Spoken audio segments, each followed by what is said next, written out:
up on 20 on ID. A Soviet immigrant pursuing the American dream, clearing his land to build a home. And the neighbor, he says, standing in his way.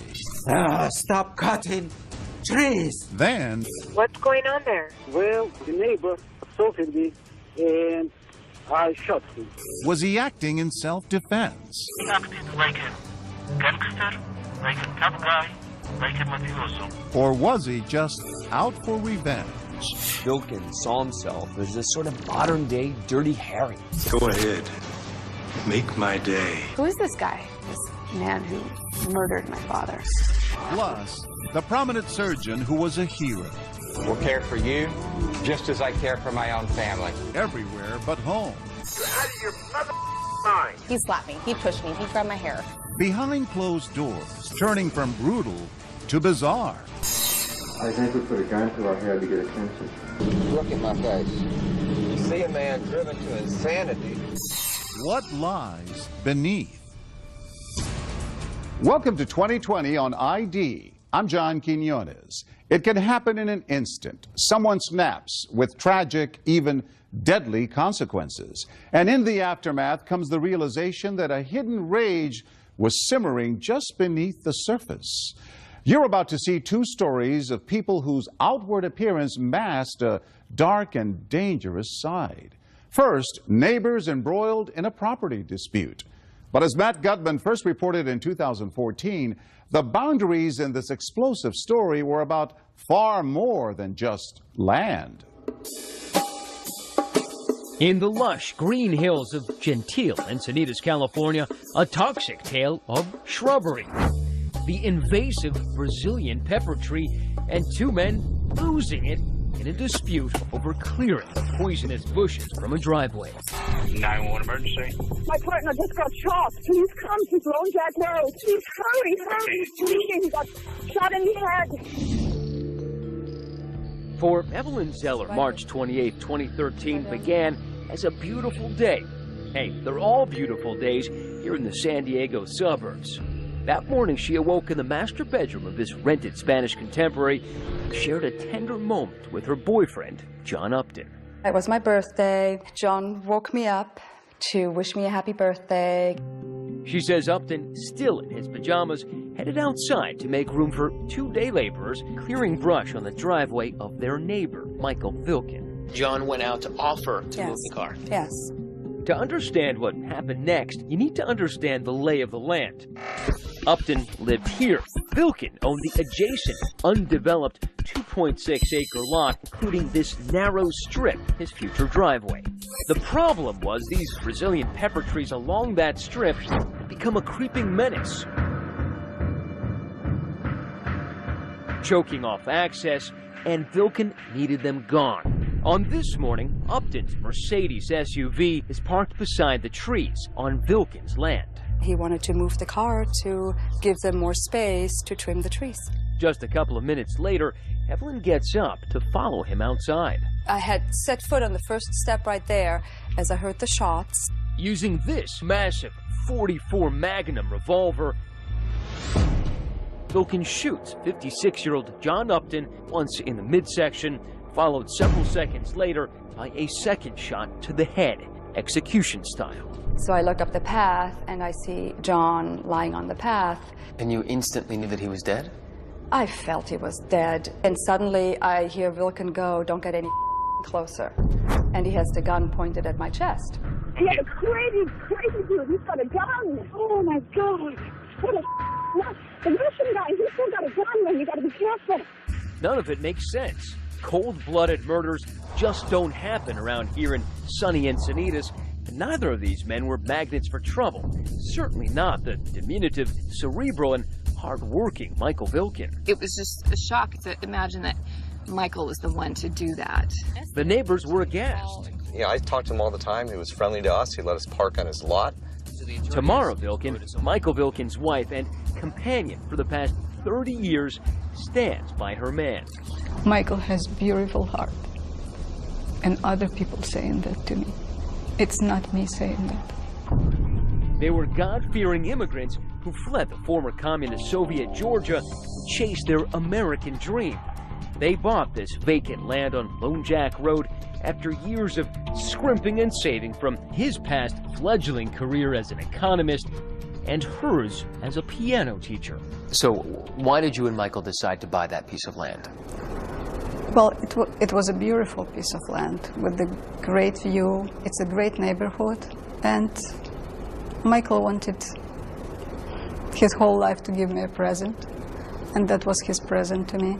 Did he have any hopes or dreams for that land? Yes, we wanted to build the house over there and probably retire. Vilken spent every minute he could spare working the land the old-fashioned way, with shovel, wheelbarrow, axe, and saw, lovingly nursing it to health, all for the day they could build their dream home. He was here every day for 8 to 10 hours a day, tending to his empty lot, cutting things down, moving dirt around. As for Vilken's neighbor, John Upton, a 6'2", 235-pound teddy bear of a man, wasn't a hero only to his children, John and Elizabeth. So many fond memories. So many memories. When you look at, like, in a span of 56 years of how many things he accomplished and how he's impacted the world. Hello! Hello, Alexandra! To many, he was practically a saint. This is 2020. From ABC News. As reported here on 2020 and 1993, John Upton was a documentary filmmaker who made it his personal mission to rescue Romanian orphans. The Romanian government has put these kids on the back burner. However they want me to do it, I'll do it. But for God's sake, let me help these kids. I really knew from a very, very young age that you really can make a difference because I saw my dad do it.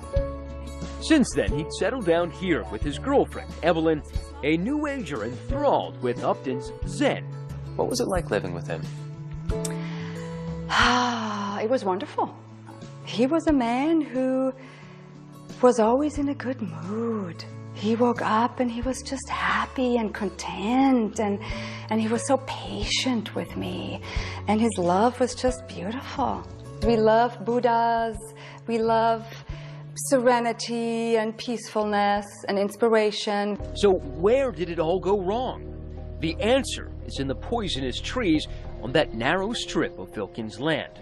Upton liked them, but remember, Vilken wanted them gone, and his interest in landscaping bordered on obsession. I questioned why he was spending so much time on the lot. He just seemed eccentric. Just seemed a little eccentric, yeah.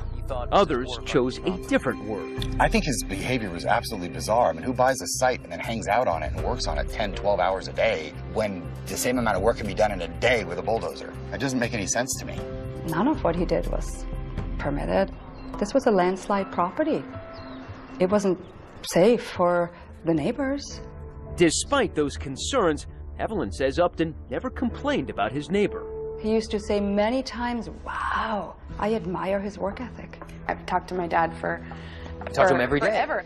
Did he ever mention Vilken? No, not. I've never heard that name in my entire life. And yet, surely something happened to provoke that brutal homicide on the morning of March 28th. Something that would make the egghead immigrant lose it. Hurry up, hurry up! Hurry up, he's dead! I think he's dead! Hurry up, please! Before she called 911, before she even approached the crime scene, Evelyn Zeller noticed something odd about the shooter. When you came out, he first saw you. What did he do? He seemed to be on the phone. It's not often that the killer calls in the homicide he's just committed, but that's exactly what happened here. Emergency. I need a detective here. What's going on there? Well, the neighbor assaulted me, and I shot him. In theory, Vilken did the right thing. He shoots someone, he calls 911. And yet, there was something sort of cold and callous about the call. You shot him? Yes. Like with a gun? Yes. Where is the gun right now? I have my gun, and don't worry about it. When sheriff comes, it will be in the gun case. I'm a responsible person, don't worry about it. Within minutes, sheriff's deputies arrive to find Vilken still on the phone with the 911 operator. Hello. Put the phone down. He's arrested, but remains cool and so confident that the next day he agrees to talk with our San Diego affiliate, KGTV, expressing no remorse, but shockingly, he does express disappointment. The performance of the massive handgun he used to kill John Upton. This .44 Magnum, because he says it failed to drop him with one shot. But somehow he made 2 or 3 steps, and I was in disbelief. I shot him in the head. Michael Vilken's mission to rid his driveway of Brazilian pepper trees had somehow opened the door to a dark place in his mind where he could justify taking a man's life. Who is this guy? This man who murdered my father in cold blood. For what? For good reason, says Vilken. I expect justice to be done. Because, as he's about to tell us, John Upton was no saint, but a menace who terrorized him like this. Stop cutting trees! What you're saying is that John Upton deserved to die. Stay with us.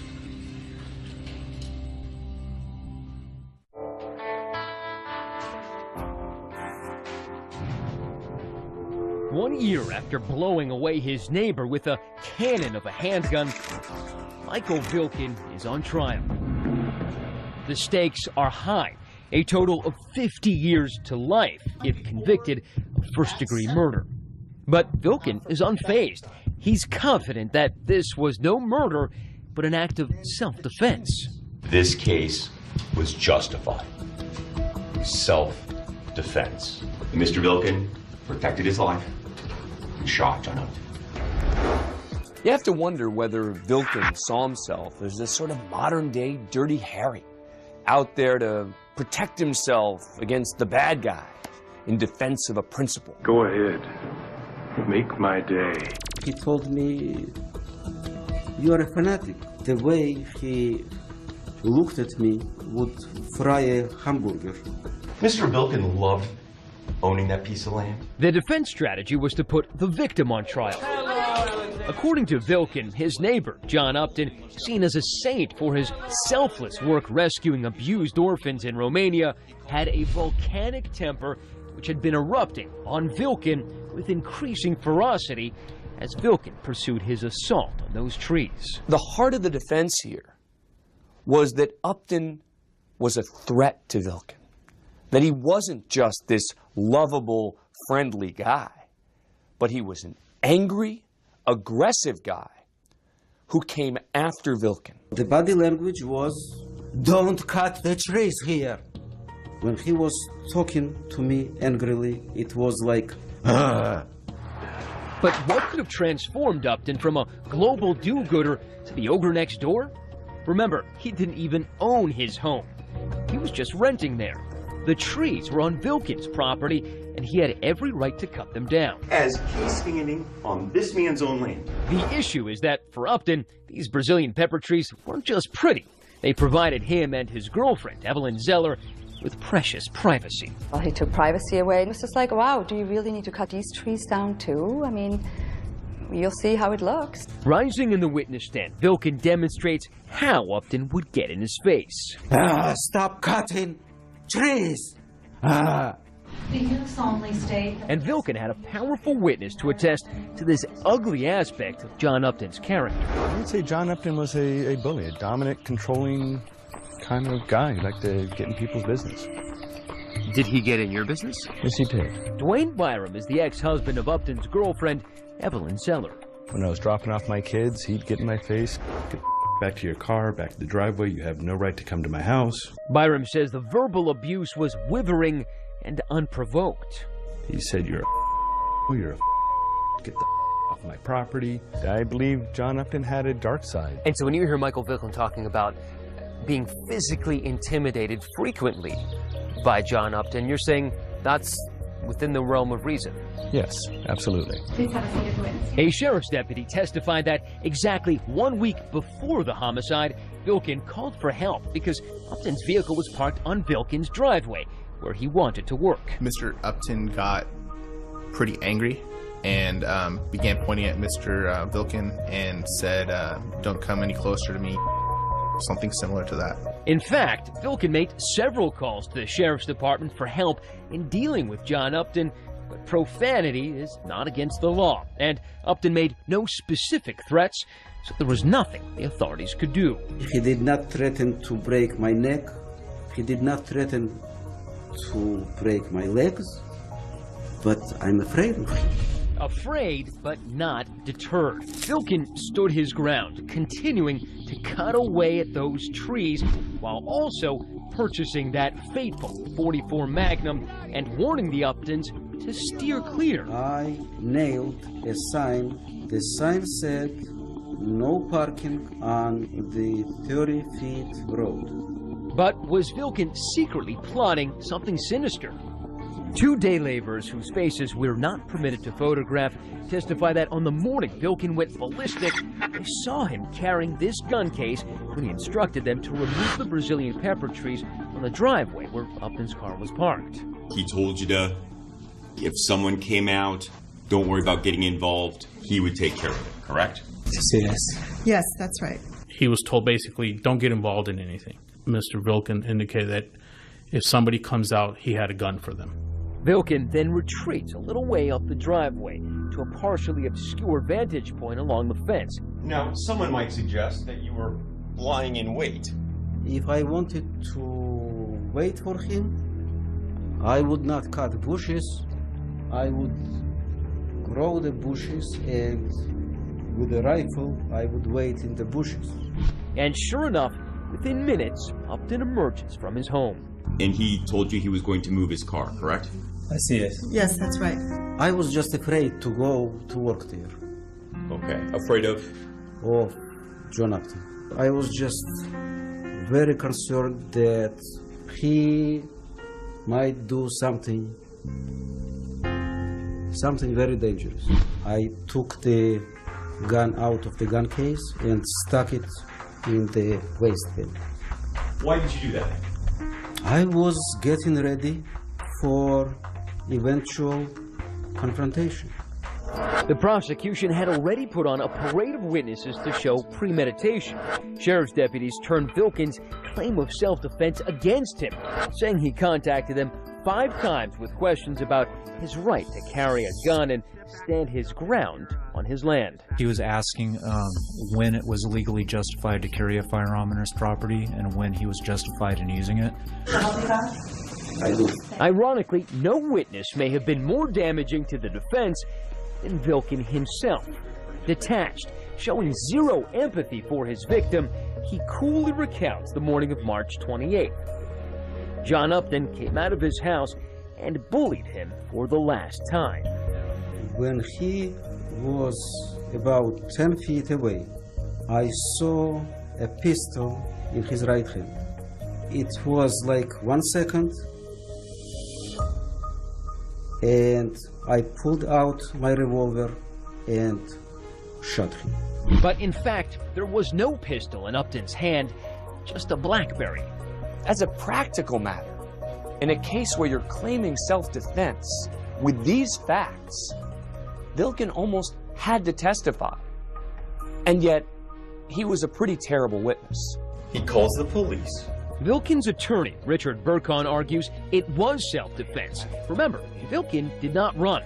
He stayed and called 911 himself. He could have planned this in such a way that he could have been on a plane to Russia before anybody showed up. But he stood there and he stuck around because he believes and he knows he did what he had to do. As the trial winds down, tomorrow Vilkin's faith in her husband and God remain unshakable. And I think everything is in God's hands, right now, whatever he decides. She waits for justice in the sweltering heat of this lonely parking lot outside the jail. And he stood there before the angel. And as she reads the Bible, we visit with the man who thought he could skip that part about thou shalt not kill. Mr. Vilkin, hello. Hello. Are you hopeful? I'm always hopeful. But would the jury see a man just trying to stand his ground or a stone-cold killer? Has the jury reached verdicts? Yes, we have, Your Honor. Stay with us.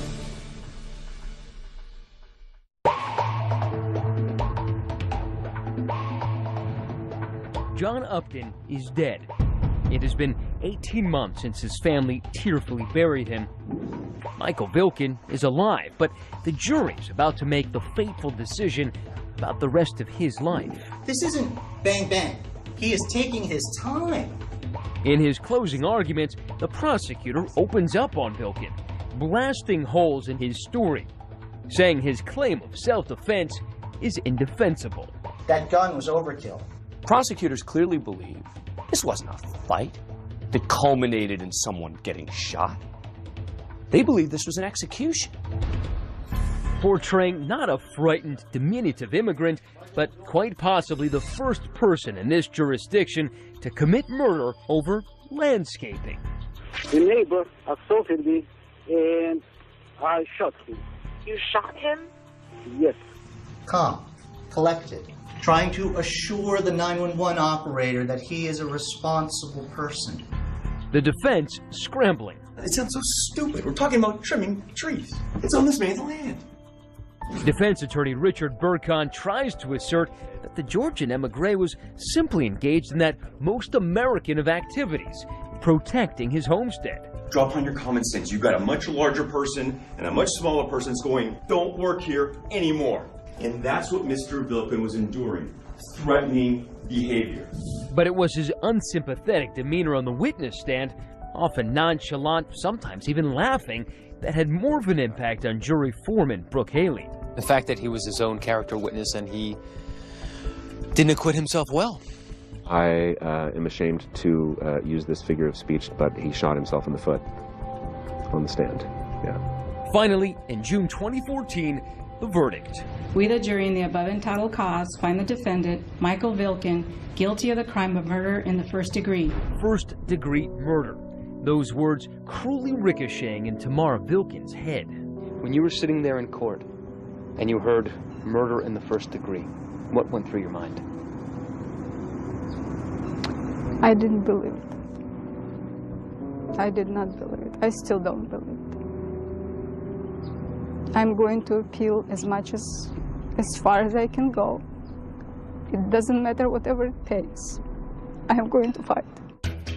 We meet outside the courthouse and jail complex. Inside, just a few yards down these grim color-coded halls, behind that thick glass, we meet inmate Vilkin. Mr. Vilkin, how are you? Still emitting a glow of self-righteousness. What did you think that they were going to give you? What was the verdict that you expected? The worst case, manslaughter. Vilkin says when he bought that land, he felt like a citizen farmer, nurturing it until he was ready to build. Why was it so important to you? What were your dreams for that land? I wanted to clear the land from the wood and to build a house there. Those fuzzy dreams, he says, were soon uprooted by his fear, or was it enmity for that bear of a neighbor, John Upton? Did he ever raise a hand at you? No, he did not. But I was afraid of him, really afraid, because he was roaring at me, he was yelling at me. On the stand and in person, you don't seem like someone who was afraid. Understand? Well, you didn't show any emotion. You never showed that you seemed afraid. I'm not a Hollywood actor. But in Vilkin's mind, he embellished the neighbor feud into a Hollywood mobster movie, starring John Upton as the villain. He acted like a gangster, like a tough guy, like a mafioso. What you're saying is that John Upton deserved to die? No. I'm saying that I saw a mafioso and I was afraid of him. Mr. Vilkin, it sounds, no offense, but it sounds like you're detached from reality. This was a fight over shrubbery. This had nothing to do with mafia. No. He encroached on the road. So you expected to shoot him? I expected to act in self-defense. Regrets? Not even a few. If you spit in my face, I will not just turn around and leave. You don't turn the other cheek? No. No. And Upton was, figuratively speaking, was spitting in my face the whole year. But probe beneath all that bravado, and it's clear Vilkin knows he shattered the person he loves most. Do you feel badly for your wife? For Tamara? Yes. Yes, of course. Because you know that this has destroyed her. She loves you more than anything in the world. I know. When you think of your dream plot of land, what do you think of it now? I wish we never bought it. Why do you wish you never bought it? Because it brought nothing but pain to us. Vilken, his beard whiter now after 18 months in jail, tells me he'll appeal, saying his lawyer was incompetent. And he's got a handwritten note that he wants us to read, listing his complaints. Defense counsel did not explain to the jury the effect of provocation. I was sitting there like a hostage while my defense counsel was blowing hot air.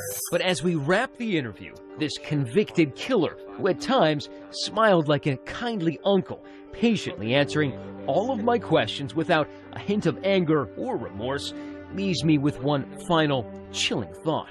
Are you hopeful? I'm always hopeful. Unless I see a pistol in your hand. Then you shoot me. And I will shoot you in 1 second. Our time is over. Vilken turns and walks to the guard station, cheerfully nodding to his jailers. Outside, his victim's daughter still struggling to come to terms with her loss. I can't believe that it really happened. I wake up and I feel like, okay, when is this movie gonna end? And all for what? For nothing. That's the worst part. 2 years after the murder of John Upton, the vacant lot at 2902 Lone Jack Road sits abandoned. And though the owner and his neighbor are long gone, those Brazilian pepper trees will soon grow back. Their strangling vines and poisonous fruit, a testament to the toxic obsession that pushed one man over the edge. John Upton's father and children later filed wrongful death civil lawsuits against Michael Vilken. Vilken has denied the allegations. Up next, a famous surgeon basking in the public eye. The Brown Hand Center will care for you just as I care for my own family. But when the spotlight is off, I think we put a gun to our head to get attention. He's gone nuts. We're probably going to have to restrain him further. Stay with us.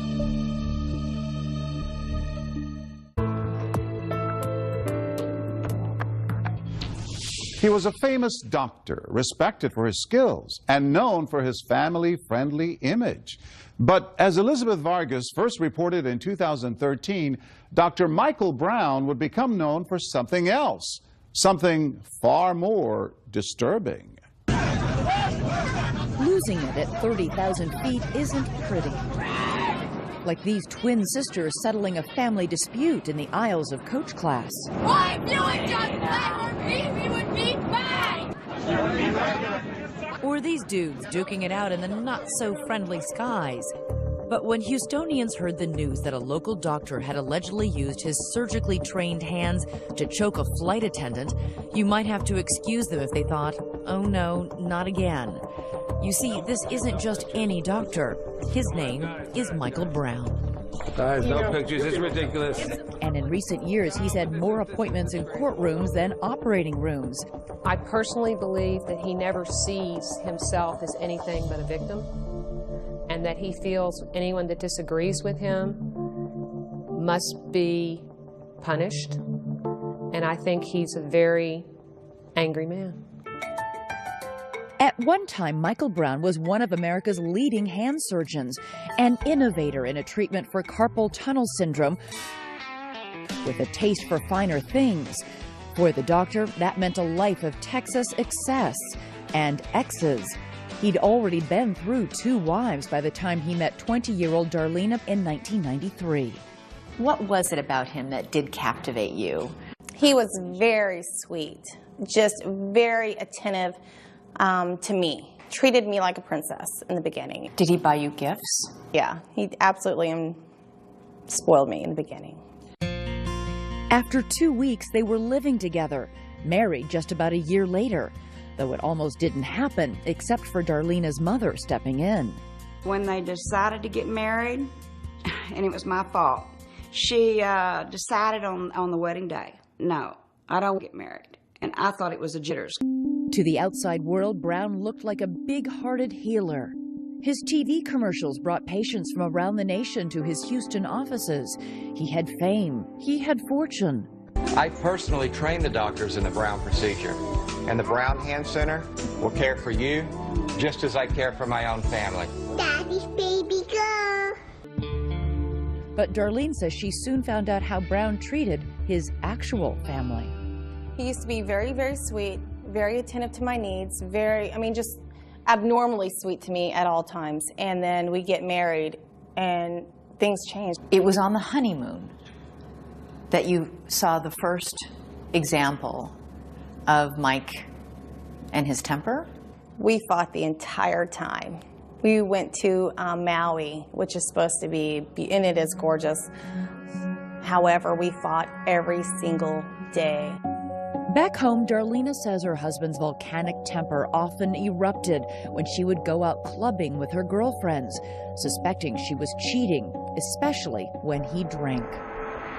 Add to that volatile mix the doctor's beloved gun collection.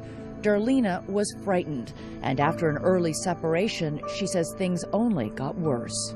What happened when you moved back in? That's when the abuse started. He slapped me, he pushed me, he grabbed my hair, hit my head up against the wall. Why did you stay in that house? He mentally brainwashed me.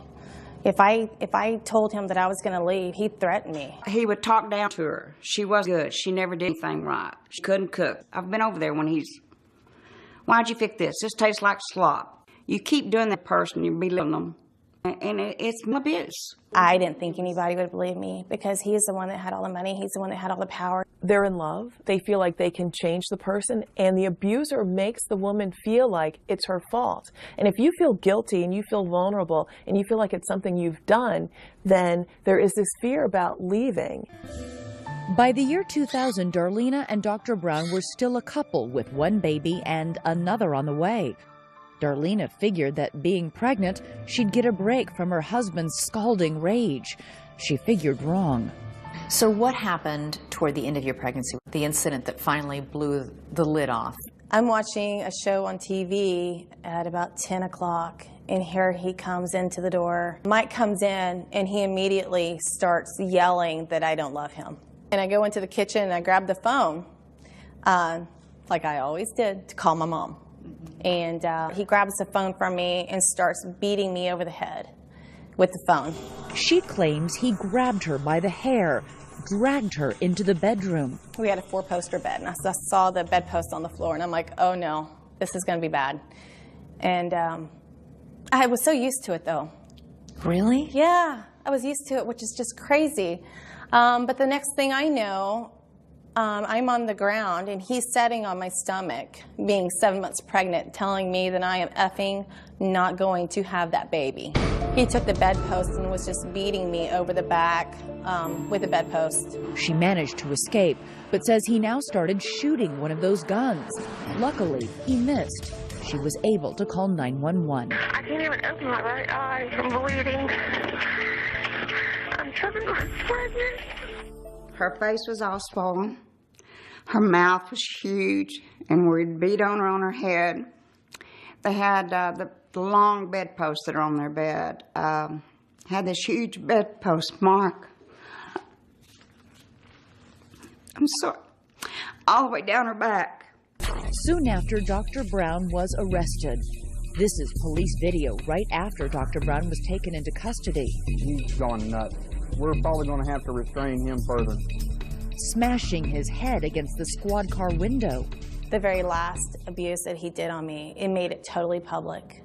It was in the news, and I was in the hospital for 3 days. And at that time, I felt that, you know what, everybody knows about it. This is my way out. Brown was charged with assault, and Darlena filed for divorce.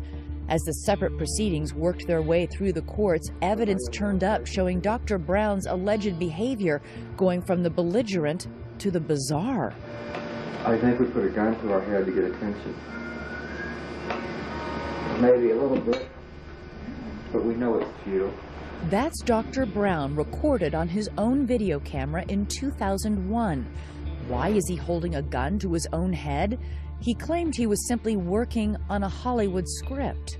People that do commit suicide, they don't do it to hurt people or because they want to do it or because they're cowards.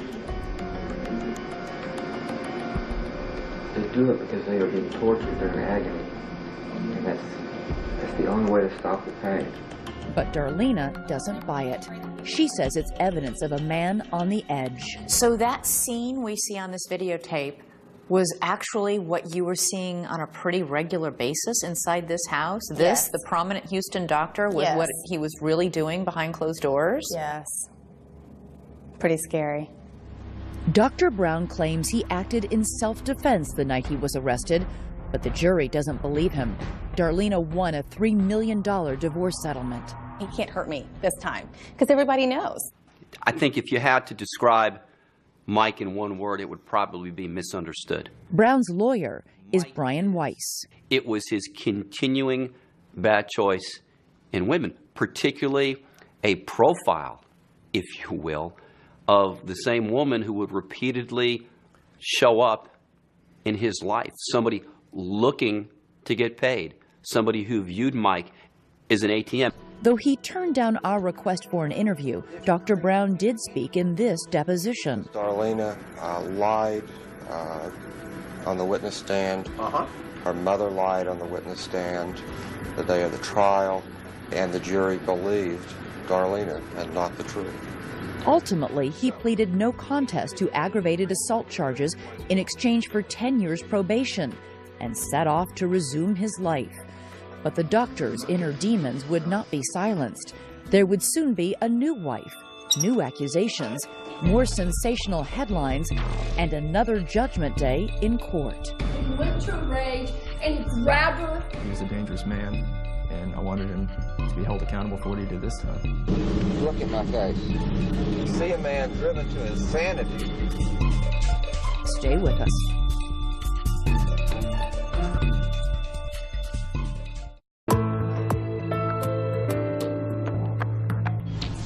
Dr. Michael Brown's once charmed life has taken a hit. He pled no contest to assaulting his former wife, Darlena.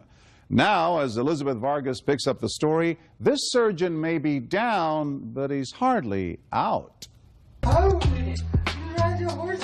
Dr. Michael Brown looks anything but the face of rage in this home video with his children following his divorce from Darlena. Say hi, Kevin. Maybe that's why all the sensational publicity surrounding his aggravated assault case didn't ruin his practice.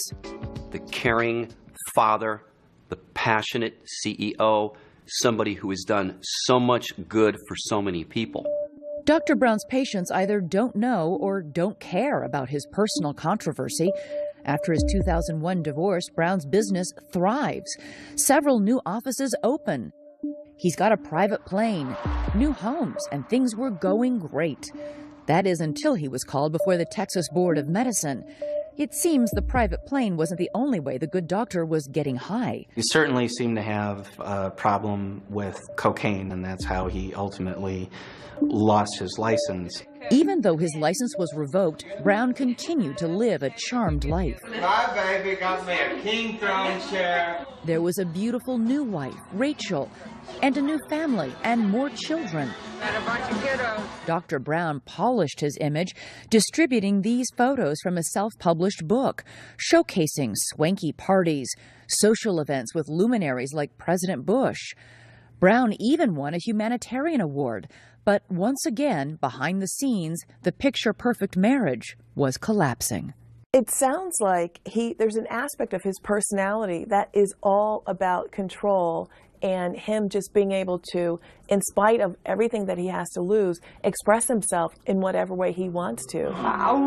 There's something about the way his personality functions that he continues to just blame and react and hurt people, and he finds that acceptable.